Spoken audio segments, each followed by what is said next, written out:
the start button, Iris? I will just do now. Okay. Hello and welcome to Managing Sleep. My name's Kirstine and I'll be one of your tutors today, and I'm just going to hand you over to my colleague to introduce himself. Hi everyone, I'm Spiro. I work as a psychological wellbeing practitioner in Camden IAP, and part of my role is to assess and provide treatment for common mental health difficulties like anxiety or depression. And I'm hoping to share some of that knowledge today with you. So as Christine said, the topic will be managing sleep. So hopefully you'll find some things helpful today. Next slide, please. So in the next hour, what we are hoping to cover is to acknowledge the impact of the pandemic on normal life, and that includes sleep as well. We want to provide some information on the importance of sleep and its impact, and also to introduce ideas and techniques that can help you overcome these difficulties. Now, we know that doing things differently in terms of sleep can be very challenging, but ultimately we think it could be really worth it to try some things. Towards the end of the hour, so we'll have some time to answer some questions. So throughout the session, we will welcome you to write things down in the chat, and we'll be having some time to discuss that together with Christine and myself. Next slide, please.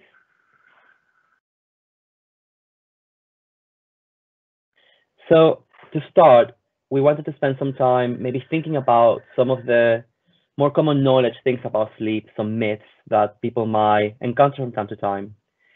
So I will just go through a few of these and let you know if these are false or true.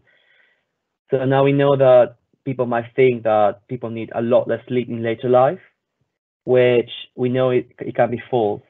People do get a bit less sleep in later life because of natural changes with age. However, that's not a lot less. Older adults do need less sleep, and that goes down to people's body slowing down. They tend to wake up earlier as well. Their brain doesn't need to learn or process so much information. And the energy they take in a day isn't as great. So usually, the more active we are, the more sleep we need. And so we know that perhaps older adults are not as active or have a slower pace of life, and that is why maybe they need a bit less sleep. Um, Another one that's very common is that sleep is pretty much the same all the night throughout, and we know that to be false as well. So now we know that sleep has cycles, and each different cycle entails a different aspect of sleep, and also consciousness. So it's very normal to wake up throughout the night, around maybe 2, 3 times, but that number can vary between adults and people. And that's part of the sleep cycle. And sleep is interrupted when we are aware that we've woken up, or we need to tend to our biological needs, like going to the toilet, or if we're really hungry or in pain. So that makes us very aware that we are not sleeping, and therefore we might stay awake for a little bit. So another one is people think that they should try to make up for lost sleep on subsequent nights or even during the day. That's also false. We know that it's very important to keep a regular sleep schedule, meaning that we need to go to bed and wake up at the same time regularly, which is a behavior and a routine that we know is important to keep up with. Napping or making up lost sleep time the next day by sleeping more, we know it's not effective, and it might disrupt a sleep pattern, which means that people might struggle to keep up with consistent sleep later on. In terms of dreaming being a sign of emotional upset, that's also false. We know that dreaming can be a processing memories kind of function, and it's not always correlated with emotional upset. However, there are some conditions that directly impact on sleep, for example, post-traumatic stress. And we all experience dreams, but sometimes we don't remember, and sometimes they are not nice, and they don't reflect reality usually. And think about them the next day isn't always helpful. Um, Sleep is important for mental processing. That's absolutely true. It's part of what sleep is for. It just helps regulate our body functioning and our brain function as well. The more sleep you can get, the better you will feel the next day. That can be false as well. We do need a certain level of sleep, and we recognize that low of bad night sleep can impact our mental health, but that's not always correlated. However, when we have disturbed sleep in a night, especially at the deep sleep stage, we might get a groggy feeling the next day, or even feel a bit lethargic the following day if our sleep is disrupted. Lastly, feeling irritable during the day probably means our sleep quality is poor. That's also false. Understandably, we might feel upset, irritable, angry because of poor sleep, but that is not always correlated. Next slide, please.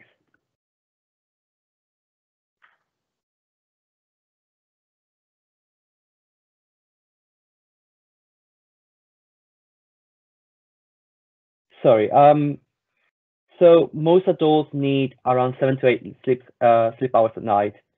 This is true in a way. Normal variation means that most people will fall asleep within this range of time. However, some people will need less sleep and some will need more. Depends on the individual and their needs. So this is 7 to 8 hours is an average based on the whole population. And that means that there will be people that will sleep more than this and people that will need less sleep than this. There is no such thing as deep sleep. It's just a manner of speech. That's also false. We know that there are 4 stages of sleep. One of them being the deep sleep is where we dream usually. Daytime tiredness may be an important sign of a sleep disorder. That is true, but not always. There are things like sleep apnea, which might interfere with sleep, with good quality of sleep and poor sleep patterns. Sleep problems can pass away quite quickly. This is true. For many people, sleep problems are short-lived. However, for some others, it can become a chronic problem that requires treatment. In terms of the short-term nature of sleep difficulties, it can be due to many things like changes in our environment, new jobs, new roles in our lives. Even our bed can be a big factor as well. And some of this can be longer term, and that's why maybe our sleep difficulties may be perpetuated. Sometimes using techniques that we'll discuss today can make very quick improvements. So hopefully that will be the case for most of you. Most people don't cope very well after a bad night's sleep. This is false. We do need sleep. It's a function, and therefore we'll feel the impact. However, that doesn't mean that we won't be able to cope. Sleeping pills are addictive. This can be true. GPs usually only prescribe sleeping pills for 2 weeks at a time. And sometimes this can cause a rebound of insomnia if taken for too long. And if you come off them, it can cause poor sleep again. And also it prevents our body from falling naturally asleep. So it's not a long-term solution. And do discuss with your GP about this as well, if you do have some concerns about this. Tiredness and sleeplessness are the same. So this is not true, it's false. We might feel tired and we might see this as a sign that we need to go to bed or sleep.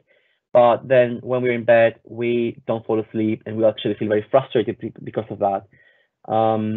So because we're tired, that doesn't necessarily mean that we also need to sleep. It just could be a sign that we are tired. And lastly, the amount of sleep you need varies from person to person. This is true. As we said, 7 to 8 hours of sleep, which is the one that gets talked about the most in daily life, is just an average. Meaning from the whole population, most people will sleep 7 to 8 hours or will need 7 to 8 hours, better said. However, people can function well with 5 hours of sleep or with 9 hours of sleep. It depends on the person. The range is 5 to 9 hours usually, and the average is 7 to 8 hours. So now I want to hand over to Christine. If we can just also change slides. Thank you.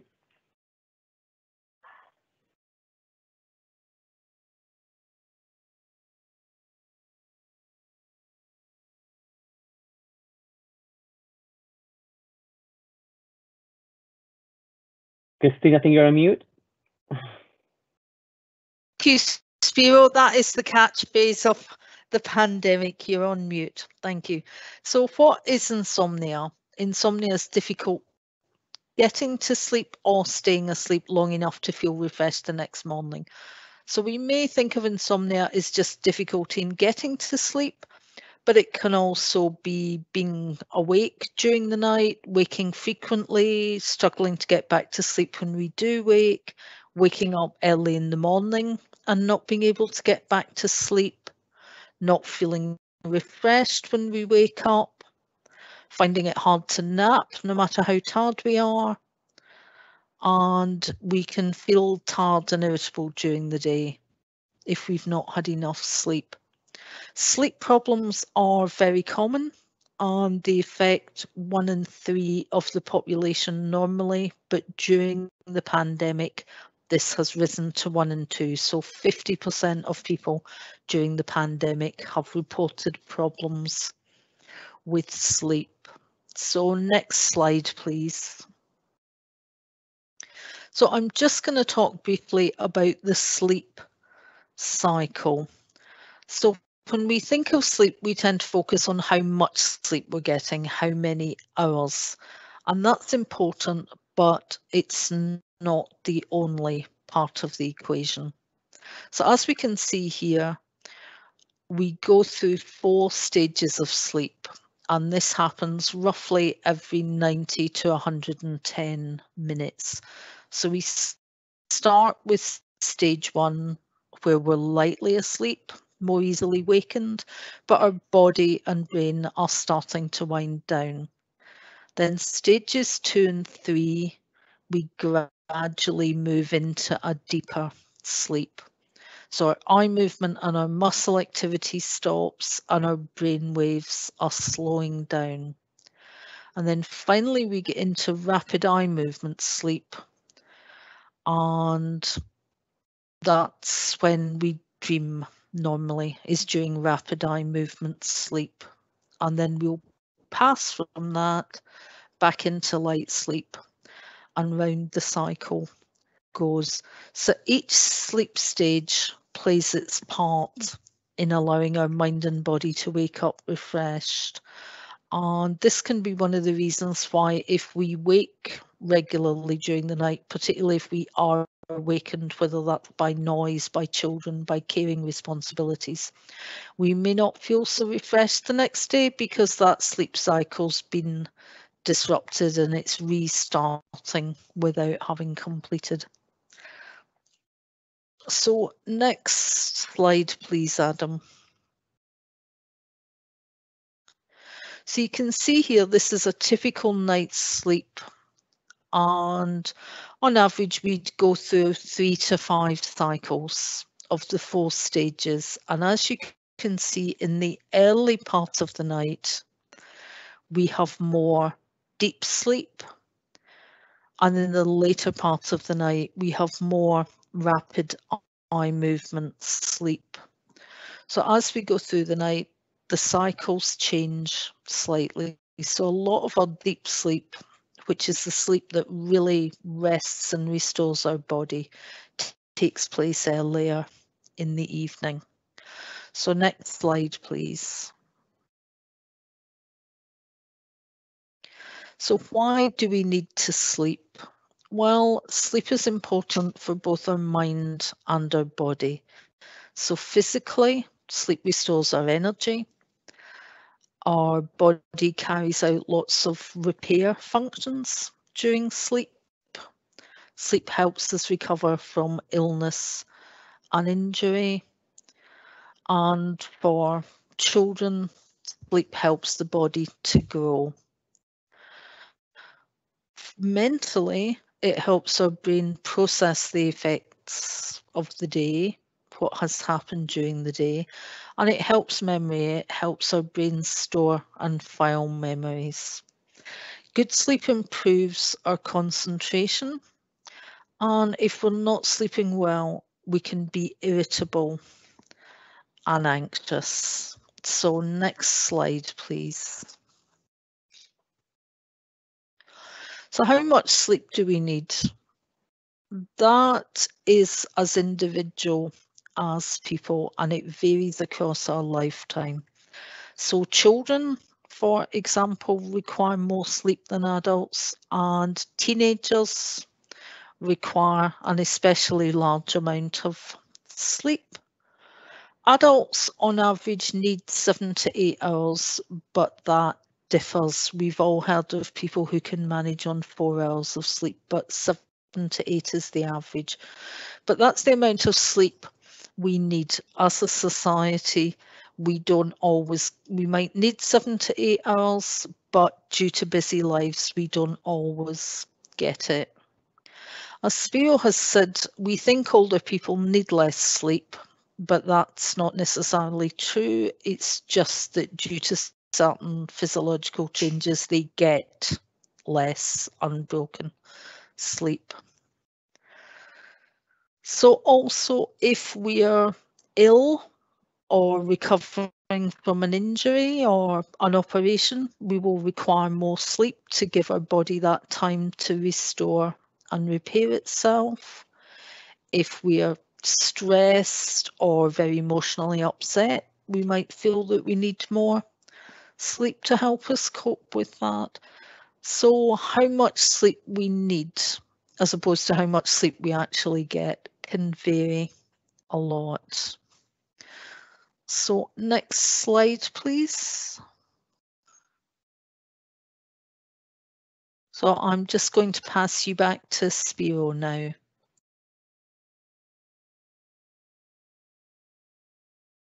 Thank you, Christine, for that introduction.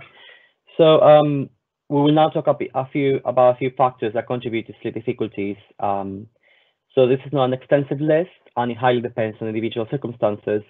These are just a few of the more common ones that we have encountered, and many people have encountered as well. Next slide, please. So in terms of routine and the pandemic, adjusting to a global pandemic is no feat. It's a big shift in how we live daily life and collective routine as well. And a large majority of us have been asked to stay and work from home. This meant that how we used to structure our days and how we're living day to day is very different than what we used to know. We might wake up later, we might sleep later, we might exercise less, we might see the sunshine less, especially people that live in flats with no access to a garden. That used to be a very big problem. Understandably, the combined impact of this means that our sleep could have been affected too. And this has an impact on our sleep schedule as well, and our sleep pattern. Next slide, please. Surroundings, another really big one. So noise in neighborhood, noise in neighbors, just noise in general, definitely has an impact on our sleep quality and our sleep. Light coming in as well at night, the room temperature, and even the accessories we use to sleep, the bed, the mattress, the pillows, and also clutter in the room. Next slide, please. Now, in terms of our body, physical pain or illness contributes to sleeplessness. A poor sleep routine, meaning not having a regular sleep schedule, does have an impact as well. What we drink and what we eat and when we do that can also have an impact. And we'll talk a bit more about eating and drinking in a little bit later. Respiratory problems like snoring, and now with COVID, people might still experience some of the symptoms like breathlessness or coughing that can also keep one awake. And if one drinks lots of liquids just before going to bed, naturally they will then need to use the toilet in the middle of the night, and that also disrupts sleep. In terms of our thoughts, replaying events in our minds, ruminating about things that happened in the past or even on that day can also keep us awake. Overthinking, thinking a lot about things, not being able to switch off, naturally keeps you awake because the mind is engaged in that process rather than sleeping. Stress, worry, and anxiety, and linked stressing thoughts and worrying thoughts, or repetitive thoughts as well, can also have an impact. Next slide, please. So there's many different factors that can cause insomnia or sleep difficulties. So we mentioned a few of them, but as we said, it's an individual difficulty, meaning that there's different factors that affect different people. Now, with the pandemic, we also have COVID to think about, meaning the fact that we have to adjust our lives to the pandemic or adjustments to that. A caveat to difficulties is also shift work. So people that, because of the work they do, they're not able to get a routine and regular sleep pattern. That's also the concern. So now I'm gonna hand over to Christine again. She'll talk a bit more about insomnia. Thank you, Spiro. So, worries about insomnia. So, it's very easy to get into a vicious cycle where we get more and more stressed and anxious about our sleep difficulties, and that makes good sleep even harder to achieve. So, it may even get to the stage where we put off going to bed because we're convinced when we go to bed we're going to be tossing and turning, not being able to sleep, getting more and more stressed about not sleeping. We can fall into the pattern where we're looking at the alarm clock every 10 or 15 minutes thinking, if I get to sleep now, I'll get 6.5 hours sleep. If I get to sleep now, I'll get 6 hours sleep, and so on. So all of these make it even more difficult to sleep. So we'll talk later about having a routine before bed so that you're in a relaxed state of mind when you get to bed. But try not to, it's difficult, but do try not to stress and worry about not being able to sleep. Try and, if you're in bed and you can't sleep, try and remain calm and remind yourself that even though you're not sleeping, you are still resting your body, which will have some benefit. And we'll talk later about things that can help us remain calm. Next slide, please. So we're just going to talk briefly about nightmares. And I should stress here that Spiro and I are not experts in nightmares, but there are techniques that people can use to deal with nightmares. So if persistent nightmares are a problem, do please speak to your GP about getting help. Nightmares don't normally cause any physical harm, but they can be disturbing and upsetting. And if they're frequent and particularly upsetting, people can start to avoid sleep for fear of having nightmares. So the content of the dreams can be related to difficult experiences, including being unwell with COVID. They can wake us up, they can prevent us getting back to sleep, and they can be so unpleasant we're nervous of sleeping. So your GP can recommend psychological treatments such as counselling if nightmares are a real problem for you. And as I said, there are techniques you can learn to help you deal with nightmares. What we do suggest is if you are regularly waking after nightmares, you try a grounding technique to help you dispel the atmosphere that the nightmares created.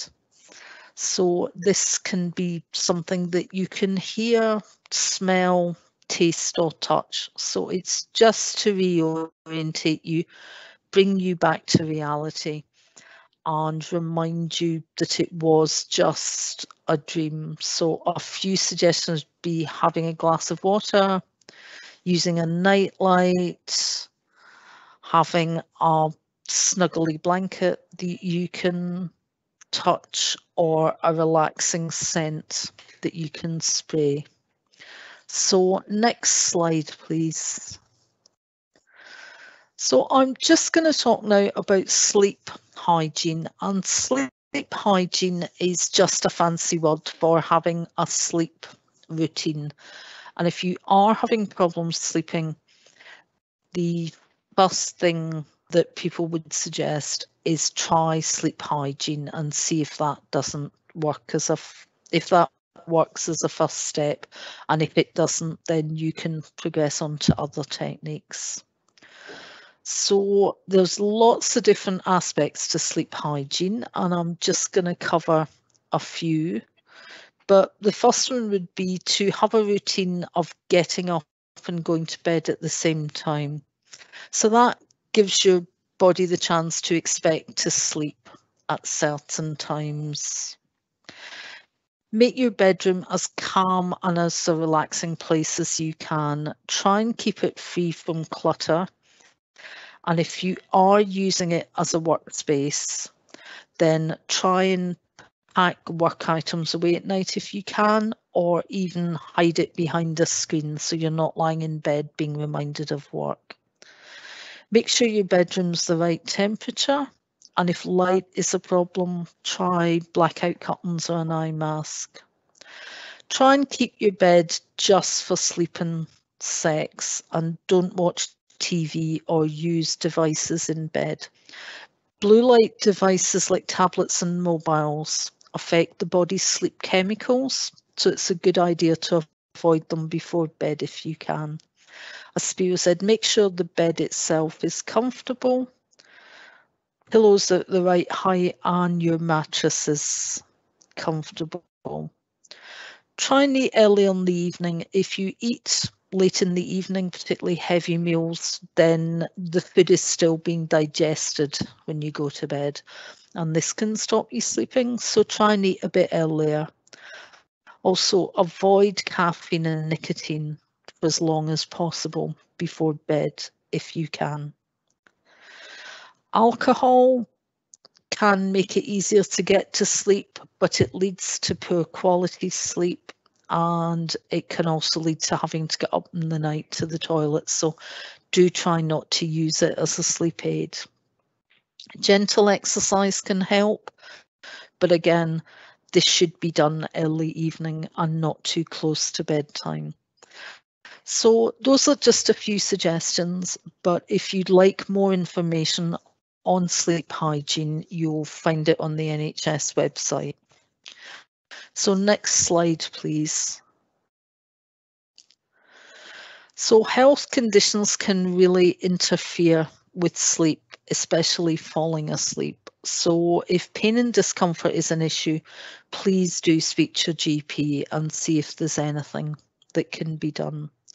It's also worth having a medication review with your pharmacist. These are free of charge, and it may be a change of medication can help. Sometimes just changing the way that medication is taken can make a difference. So for example, taking it at a different time of day. Your local social services department can carry out a free assessment to see if there's any equipment that can help. So again, that may be worth trying. For example, a bed cradle can keep the weight of the bedclothes off painful limbs while still keeping us covered and warm. So it's always worth speaking to someone if a health condition is making it difficult to sleep. There may be something that can be done to help. So next slide, please.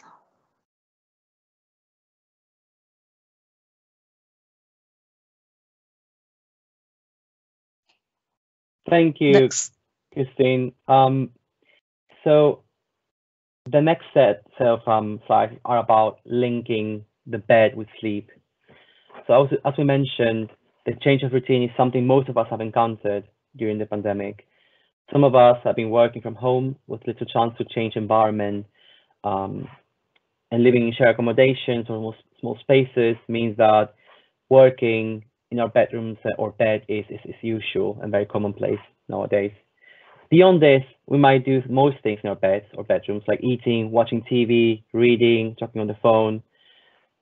We do most things in our bedrooms, and we might start linking the stress of this with our bed. So now we know that bed should only be for sleeping or sex and nothing else. The problem with doing other things, especially when one is struggling to sleep, is that the bed can become a place of anxiety and stress. Insomnia can sometimes be caused by too much time awake in bed, and if we are having lots of thoughts and worrying thoughts about things, reading, watching television, working, we are associating our bed with being awakeness. So we need to re-establish that link between bed and sleep and give our bodies a cue that when I'm in bed, I will be sleeping. So ultimately, what we want is to dissociate sleep from work or awakeness. Next slide, please. One technique that we found can be really helpful with this is the 15-minute rule. So it's about, firstly, creating an area in your home, if you can, where it's away from your bedroom, and you can have some material there already prepared. If you can't get to sleep within 15 minutes of lying down, you will get up and you go to that room, that nook that you created. And what you do there is just do something that's not stimulating at all. So maybe do something very boring, like reading a dictionary or a book you've read already that you find very, very boring. Also, it's really helpful if you have very dim light, and you will stay and do that until you feel sleepy tired. And when you feel sleepy tired, you will go back to bed and try to sleep again. If you find that you're still awake after 15 minutes, you will do the same. You will get up, go to that place in your house, in your flat, and do something very boring, very non-stimulating, until you feel sleepy tired again. And you should repeat this process as many times as possible, as many times as is needed for you to fall asleep. So it should take a few days to see improvement with this, but ultimately what this creates is that link between bed and being asleep. And by us leaving our beds while being awake, we are removing that state from our bed. So we're not going to stay in our beds if we're not asleep or about to be asleep. We're going to be in bed only when we need to go to bed, when we need to sleep.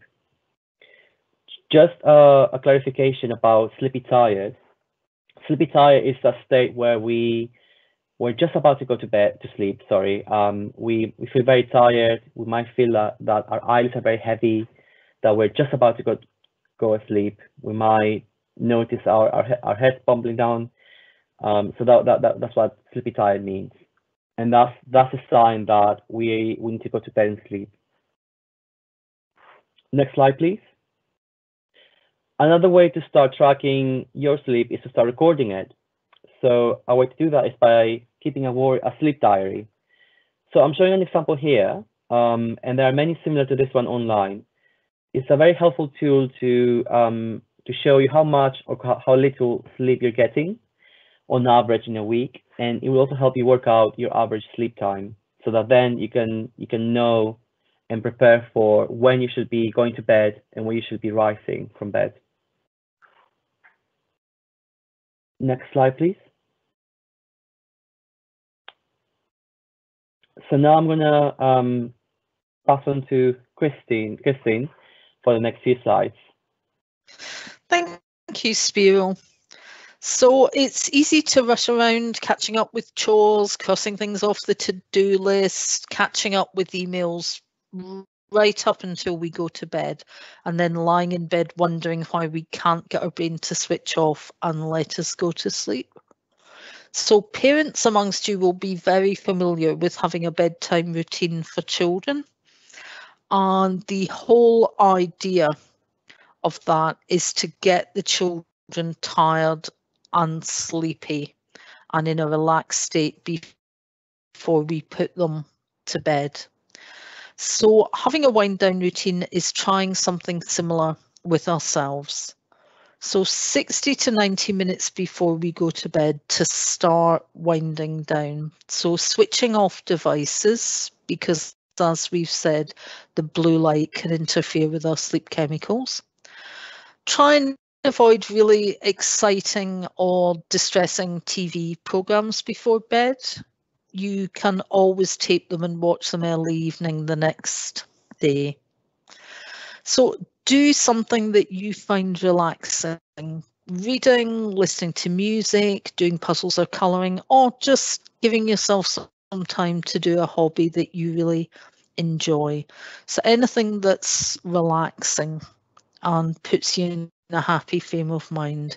If aches and pains are a problem, then a soak in the bath might be nice, but make sure the bath is warm rather than very hot. You might enjoy a decaffeinated drink like a herbal tea. Chamomile is supposed to be good for sleep, but there are others. You'll see teas being sold as sleepy teas, or warm milky drinks like Ovaltine or Horlicks.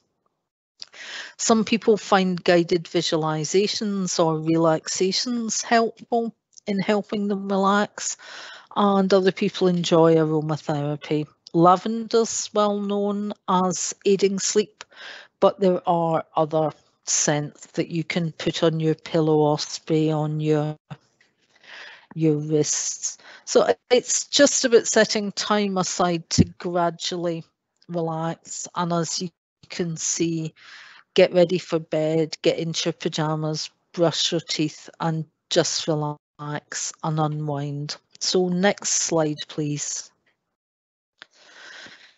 So as you can see here, change takes a bit of effort and a bit of practice, and establishing a new routine takes around 60 days. So it's important to stick with it and not to be discouraged by setbacks. You know, as you can see here, things rarely go as smoothly as we would like. So regard any setbacks as an opportunity to learn what does and doesn't work for you. And if the plan's really not working out, don't be afraid to make minor changes to it. It may take a few tweaks before you get the routine that works for you. So I'm going to pass you back to Spiro now. Thank you, Christine. So now, just to recap what we learned so far, and what your new routine could look like in terms of your sleep habits. You should stay up until you need to, meaning you have to work out when you need to be awake for. So let's say if you know you have to be awake by 7 and you sleep usually 6 hours, that means that you should be awake until 1 a.m. So stay awake until then. You only go to bed when you're sleepy tired. You turn out the light when you get into bed. And if you're not asleep after a quarter of an hour, you get up and you go to another room and do something very, very boring, very non-stimulating. And you go back to bed when you feel sleepy tired. If you still can't fall asleep, you go back to step 4, which is getting out of bed, going to that nook in your house, in your flat, and just do something very boring until you're sleepy tired. You get up in the morning at your set rising time. So that means that one shouldn't linger in bed because we want to discourage that link between being in bed and being awake. And also, if possible, don't nap during the day or evening because that will disrupt your sleep cycle. The caveat is, of course, if you're a shift worker, and meaning that you don't have a set pattern of sleep. And follow this every day of the week. Try to avoid the temptation of sleeping later in the weekends or sleeping in for longer in the weekends as well. Next slide, please. So we know that making changes can be really difficult, and we all heard the phrase, all habits die really hard, and that it can be really true. It's very challenging, especially when it comes to sleep, especially when we are suggesting you actually do the opposite of sleep, which is get up and do something boring rather than stay and sleep. So there are common worries about this. You might start worrying about the social impact this will all have in terms of your family, your partner, your work, the side effects. Perhaps you might think that if I do the 15-minute rule, I might feel very tired the next day. So just to remember, these are temporary adaptations to your day. And we also recommend you not drive at first because of the change in alertness. So just try to stick with the program and stay motivated. And a very common kind of thought that comes to mind when thinking about making these changes is, I'm never going to get a good night's sleep ever. Just try to remember that it's a hard habit to break, but if you keep trying and insisting on it, you can see some results. Next slide, please. I know in the chat there was some thought about procrastinating sleep. So if the person can elaborate a bit more, I can answer the question towards the end in the Q&A. But in terms of the thoughts that keep us awake, there's a few different ones, and we'll be discussing the more common ones today. So we know that many people spend the time in bed before going to bed when they can't sleep to rehearse or plan their days, to problem solve any difficulties that have come up or will come up, to think about the fact that they're not sleeping. So for example, they might be very fixated on the clock, watching the clock, thinking if I were to go to bed now, I'll be awake at this time and I'll have had this amount of sleep. And as the time progresses, this is always in our minds. We also might listen a lot to our bodies and to how tired we are and to the fact that we are feeling very uncomfortable in bed and being awake. Or we might just think about thinking, the fact that we're overthinking things. So we just wanted to maybe introduce a few helpful things to help with that. The fact is, when we think this way, when we start thinking about everything that will come up tomorrow, when we think about the fact that we are worrying about not being able to fall asleep and that we're overthinking things, that understandably makes us feel very irritated, very frustrated, very anxious. And next slide, please. And so when we think that way, that affects the way we feel. And because we feel very frustrated, very anxious, we might start having more thoughts about that are quite frustrating, quite worrying. As a result, our bodies respond to that. We might feel very on edge, a bit breathless maybe, physically anxious, and that is not really consistent with a relaxing state that brings about sleep. So as a result, instead of sleeping, we are frustrated, uncomfortable, awake, and not sleeping. So this kind of pattern might happen every night or very often, and that in a way perpetuates some of our sleep difficulties.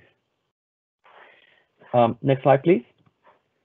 So we saw a few ideas that could help people put those thoughts to rest. So we'll start with the imagery work. Next slide, please. So Imagery Story involves creating a visual image or story in your mind. It should be something that's very vivid, very clear, very detailed, something very pleasant and relaxing to you. It should be planned ahead, meaning that it shouldn't be done on the day that you are sleepless. It should be done maybe the day before. So you can start thinking what kind of scenery you want to think about, what the details are. And also, ideally, it should be practiced as well. The thing with practicing is that we get better at it the more we practice it. And so if you're feeling very frustrated and you want to have that imagery story in your mind, if you have practiced it, it will come quicker to your mind. It will be easier to engage with that. And so the way it works is you just think about it, think about all the details in that very relaxing picture. Your mind and your focus will be on that image rather than the thoughts that are causing that distress. So we put some resources that can help people access this. Some prompts, some actual audios of an imagery story.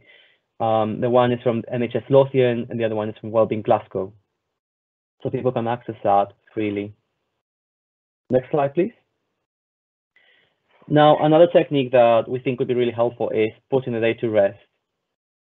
So in this one, what it entails is setting aside 20 minutes before going to bed. Just think about your day, your problems, your worries. This is especially very helpful for people that find themselves thinking about the next day a lot, or thinking about all the problems and solutions to those problems when they're trying to sleep.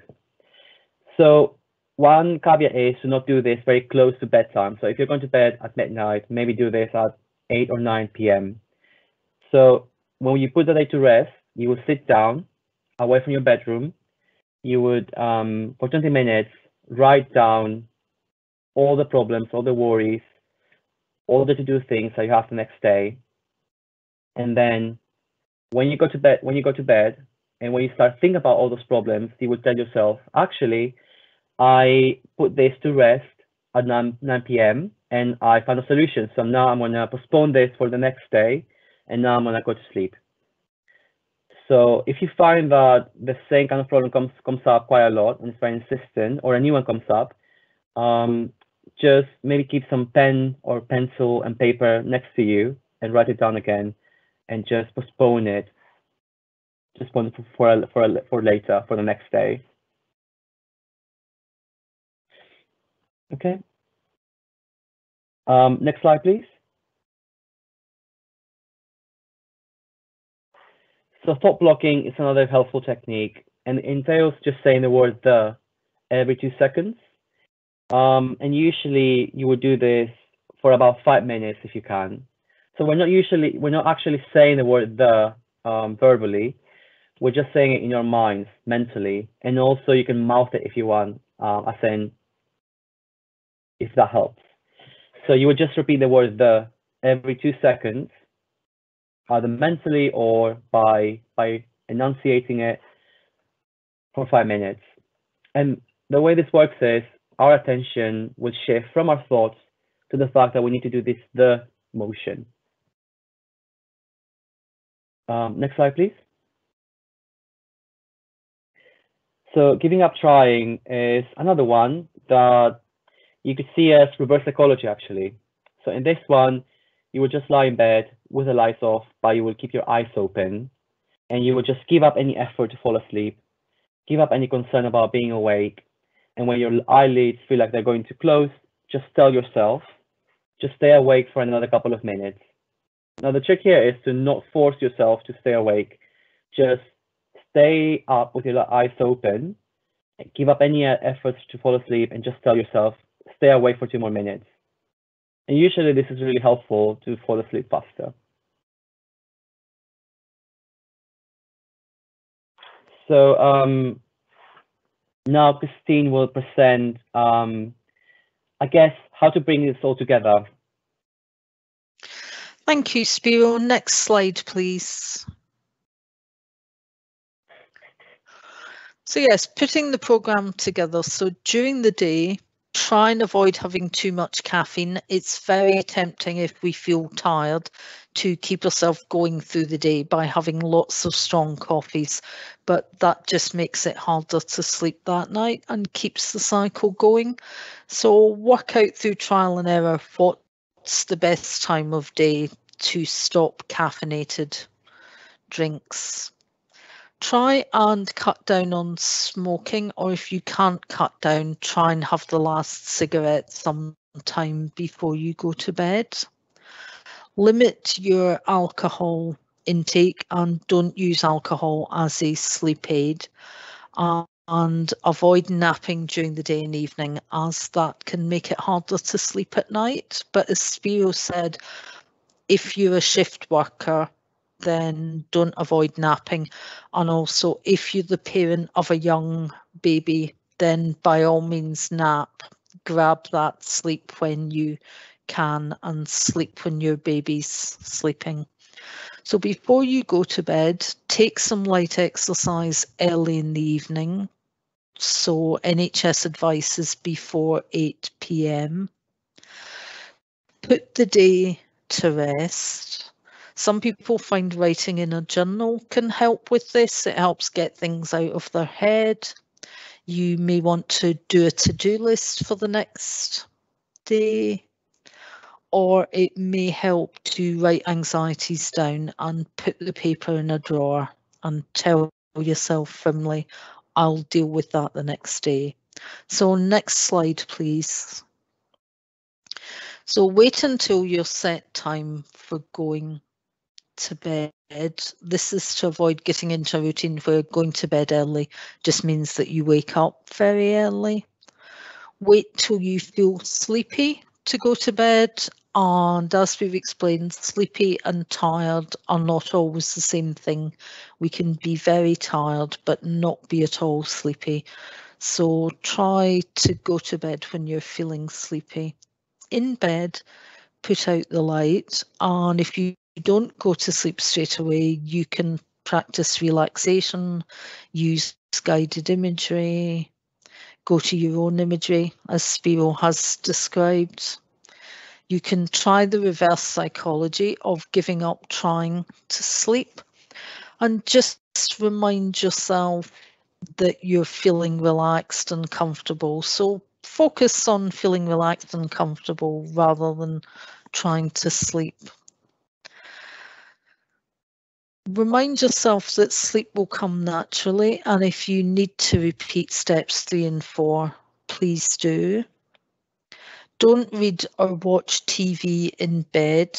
That can lead to staying up later than we intended. We get really engrossed in a book and we think, I'll just do one more chapter, I'll just do one more chapter, I'll just wait to see what happens next. Similarly with TV programs or films, we can get caught up and want to know what happens next, and it can actually be waking our brain up and making it more active rather than putting it to sleep. So next slide, please. So if you can't fall asleep within about 15 minutes, get up and go into another room. But the qualifier here is if you can remain in bed and feel calm and relaxed, even though you're not asleep, then stay in bed. But if you're getting stressed and wound up, if you're tossing and turning and looking at the alarm all the time, then get up and go into another routine. Do something relaxing. So when you get up and do something else, you want an activity that's relaxing, not an activity that's exciting or stimulating. So puzzles can sometimes be good for this, or listening to calming music. Try not to get upset or frustrated. It's difficult, but the more wound up we get about not being able to sleep, the harder we make it to sleep. Try and challenge unhelpful or inaccurate thoughts. So thoughts like, I'm never going to get to sleep, or I'm going to be wiped out tomorrow. In reality, you will get through the next day somehow, and these thoughts just make us more stressed. Go back to bed when you're sleepy and block out unwanted thoughts. You can try the technique of repeating the word, or some people find listening to relaxing sounds like nature sounds or binaural beats helpful, or actually listening to a guided visualization in bed. As long as these activities are not going to disturb either your partner or your neighbours, so you may want to use headphones. Next slide, please. So if you've gone back to bed, but you still can't sleep after 15 minutes, then get up again and repeat. Just keep going through the steps as necessary. A good sleep pattern can take a number of weeks, so it's important to stick with the program. But if you've given it 6 to 8 weeks and there's been no improvement at all and you feel it just isn't working for you, then do please speak to your GP and see what they would recommend. So I'm sorry, I'm just getting a low battery message, so I'm just going to check that I'm powered in at the main. Apologies for that. So next slide, please. So if we can go back one. Thank you. So putting the program together, it can be helpful to use SMART goals. A goal without a plan is just a wish, and changes start with intention, but without actions, they will remain an intention.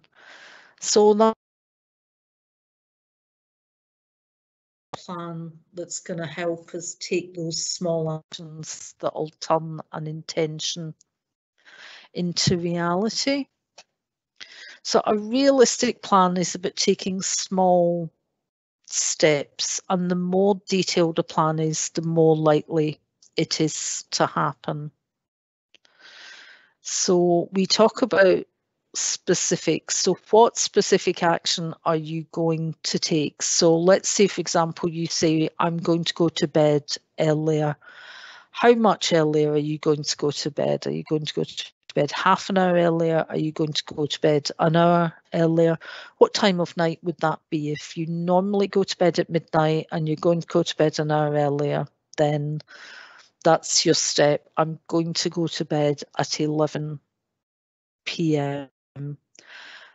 And a good plan should answer those questions. You know, what am I going to do? When am I going to do it? How much am I going to do it? And how often am I going to do it? So I'm going to go to bed at 11 p.m. So that answers when am I going to do it.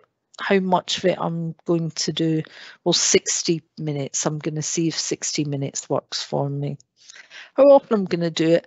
I'm going to do it 6 days a week. 7 days a week might be better, but Saturday night I like to have a big night out, so I'm going to do it the other nights. So that's just an example of a plan. So a plan should be measurable, so you should know if you've achieved it or not. So obviously, if you're still going to bed at midnight, you haven't achieved your plan.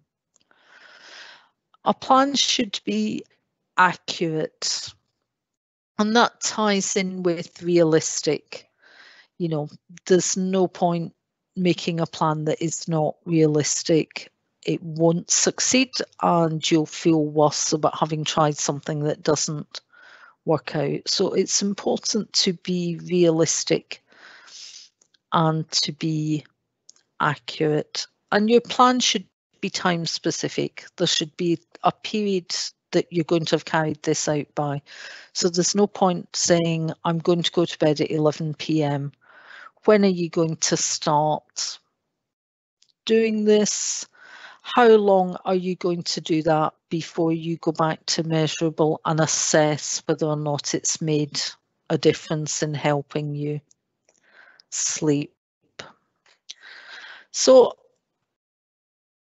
as we said before, getting into a new routine can take about 60 days. So you want to give a plan or a program a reasonable period of time before you assess whether or not it's been successful. And don't be afraid to make changes if it's not working out for you, but do give it a reasonable amount of time before you give up on it. So next slide, please. So I'll pass you back to Spiro for. Thank you, Christine, for the overview. And just one last note, if you do find yourself having increasing difficulties with coping with sleeplessness, you must start noticing some impact on the way you operate daily, maybe physical, mental well-being suffering as well, do contact your GP and have a discussion with them, and they will be able to help you find a solution. Just to mention as well that this is a webinar series, so there's many other kind of series webinars on different subjects. So do please have a look. There's really good ones out there, and they're all pre-recorded as well. So that means you can have access to them even after the day has passed. And also do check out your local recovery college. They do offer lots of courses that can be really helpful and around many different subjects.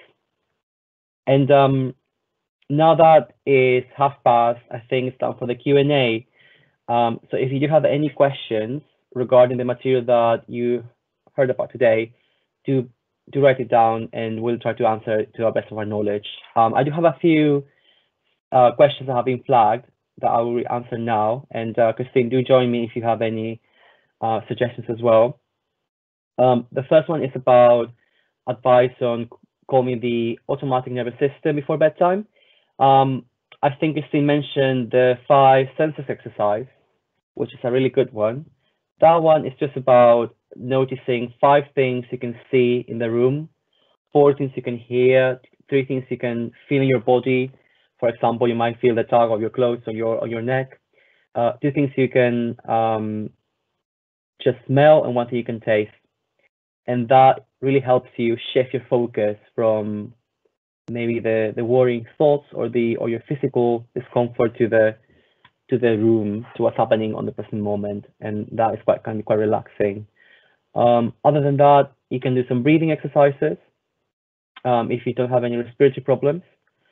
But we will also encourage you, if you're in bed when you feel anxious, to use the 15-minute rule, because we want to establish that link between bed and sleep as much as we can. The next one is about brain fog. Is it common and due to lack of or too much sleep? Yeah, so I know that Iris said that it's an interesting question. So there's many reasons for brain fog. It can be from lack of sleep or too much sleep. It really depends on the main difficulty that you're facing. So I will encourage you to maybe try some of these techniques if you find that it's related to your sleep difficulties. If not, to speak to your GP about it, regardless of whether you're trying the sleep suggestions or not, because it might be something else. But it can be really common if one is feeling very tired and exhausted because of sleep difficulties. In terms of procrastination, somebody in the chat wrote about the fact that sometimes it can be really difficult to disengage from things that one is doing before going to bed. So one of the things that perhaps we didn't mention today, but that could be really helpful, is just to plan some time for yourself during the day that is not close to sleep time, especially if it's about around screens or reading. So that will ensure that you have enough time for yourself to do things that you enjoy, that you find pleasurable. Equally important is to schedule that time for you to rest and sleep. So having that time scheduled in advance in the week will really help you ensure that you get both time for yourself, but also time for your body to rest.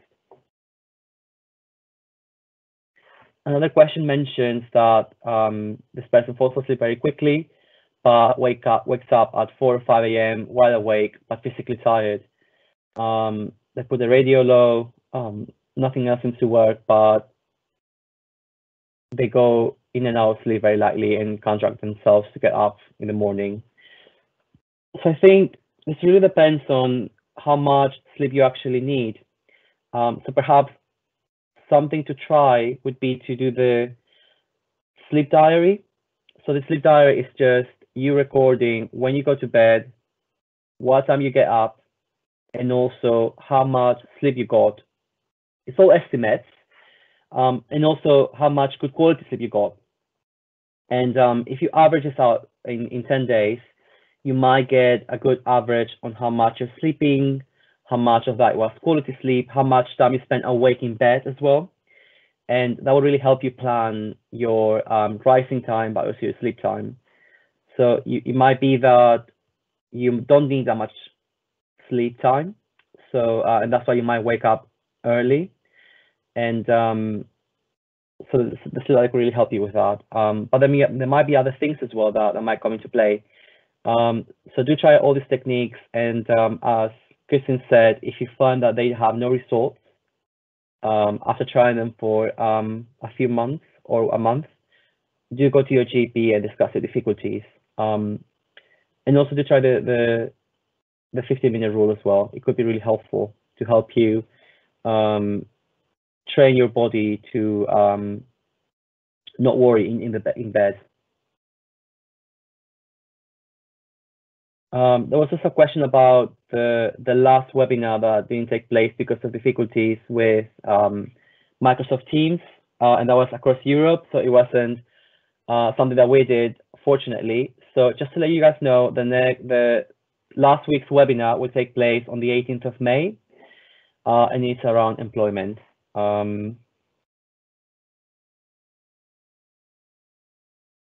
So if you have any more questions, we'll stick around for a little bit more to answer.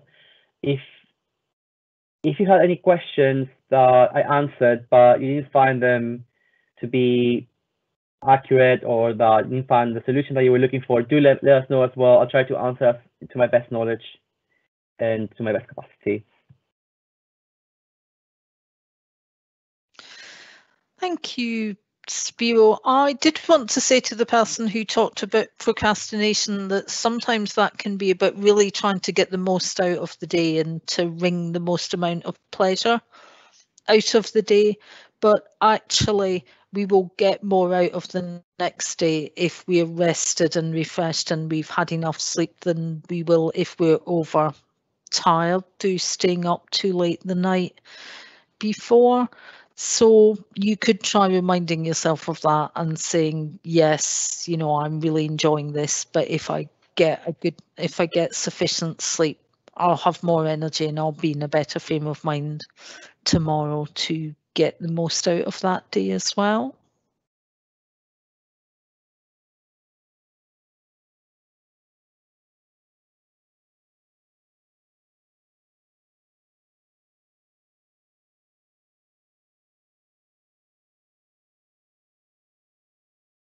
If there are no more questions, then I think we're okay for us to stop here. I want to thank everyone that came to the session today. I hope you found it really helpful. And there will be a few more webinars in this series, so do please look in the leaflet to see if any of the upcoming themes interest you. If not, and do check out the Recovery College website. All the webinars are also advertised there as well. Thank you very much to Iris and Adam that were working really hard in the background to help us bring this to life, and also Kirsten for helping me today.